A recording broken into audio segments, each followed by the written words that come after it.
हिंदी कहानी। मेरे नाम निर्मला है। मैं एक छोटी से गांव में रहती हूँ। हमारे घर में सुख शांति थी, सब कुछ वैसा ही जैसे कोई छोटा सा स्वर्ग। पिता एक मेहनती और साहसी व्यापारी थे। बचपन से ही उन्होंने मुझ में अकेले खड़े रहने की हिम्मत और आत्मनिर्भरता का बीना बोया था। जब मैं 5 साल की थी, रात में उन्होंने मुझे मैदान में ले जाकर सिखा दिया था कि कैसे खुद के लिए लड़ना है, कैसे डटकर खड़ा होना है।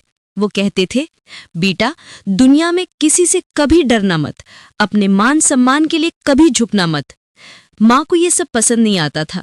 वे सोचती थी कि बेटी को संवारना चाहिए, साड़ी पहनना चाहिए, घर संभाल सिखानी चाहिए। पर पिता कहते, ये बेटी हमारी है, पर दुनिया कभी भी आसान नहीं है। मैं चाहता हूँ कि वो अकेले भी टिक सके। माता पिता की बातें उस समय मेरे लिए समझ में पूरी तरह नहीं आईं, पर पिता की आवाज और उनकी सीख मेरे हृदय में घर कर गईं। फिर अचानक वो दिन आ गया जब हमारे घर की चहल पहल रुक सी गई।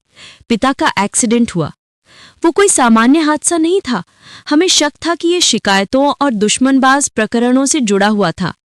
जब पिता नहीं रहे तो वो सुरक्षा लकड़ी जो हमारे घर को बचाए रखती थी, टूट गई। लोग अब मदद के लिए हाथ आगे नहीं बढ़ाते थे। कुछ डरते थे, कुछ ने मोड़ लिया और कुछ खुलकर दुश्मनी दिखाने लगे। मैं तब 16 की थी। पिता के जाने के बाद मैंने जिंदगी को वैसे ही सीखा जैसे उन्होंने मुझे मैदान में सिखाया था, मजबूती से, बिना किसी से भय के। पर रास्ता आसान नहीं था। लोग गांव में मेरी और मेरी माँ की मजाक उड़ाने लगे। ताने, बातें और कई बार खुले तौर पर अभद्रता भी हुई। मैं चुप बैठकर अपने काम किए, बाजार जाकर सामान लेती और सीधे घर लौट आती, पर नजरें और शब्द कम नहीं हुए। एक दिन बाजार से लौटते समय कुछ लड़कों ने मुझे पकड़ लिया और बदसलूकी करनी चाहिए। मैंने जैसे तैसे मना किया, पर उन्होंने जबरदस्ती की कोशिश की।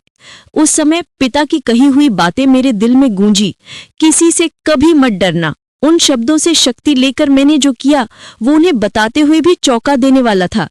मैंने अपनी सारी हिम्मत और सीखी हुई कलाई कुश्ती दिखाकर उनसे ऐसा सामना किया कि वो वहां से भाग खड़े हुए। उस दिन के बाद मैंने खुद से प्रतिज्ञा कर ली, कोई भी किसी भी तरह से मुझे छोटा नहीं समझेगा। जो समझेगा उसको मैं सबक सिखाऊंगी। समय कठिन रहा, पर मैंने हार नहीं मानी। धीरे धीरे मैंने पिता के काम को संभाला। व्यापार में गिरावट आई थी, पर मैंने ईमानदारी, कठिन परिश्रम और धैर्य से उसे फिर से खड़ा किया। जो लोग पहले ताने मारते थे वो अब चुप रहते थे, क्योंकि वे जानते थे कि अब मैं चुप नहीं बैठूंगी, मैं डटकर अपना हक लूंगी। गांव वाले हैरान थे, ये लड़की नहीं पर एक ऐसी महिला है जो सब पर भारी पड़ती है। मेरी कहानी औपचारिक हीरोइक नहीं है, ये वो सीख है जैसे मेरे पिता ने मेरे दिल में बुन दिया था। आत्मसम्मान, हिम्मत और अपनी अस्मिता के लिए लड़ना।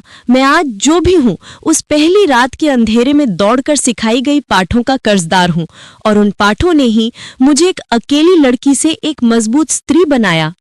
पूरी कहानी सुनने के लिए YouTube फैमिली को धन्यवाद। जय हिंद।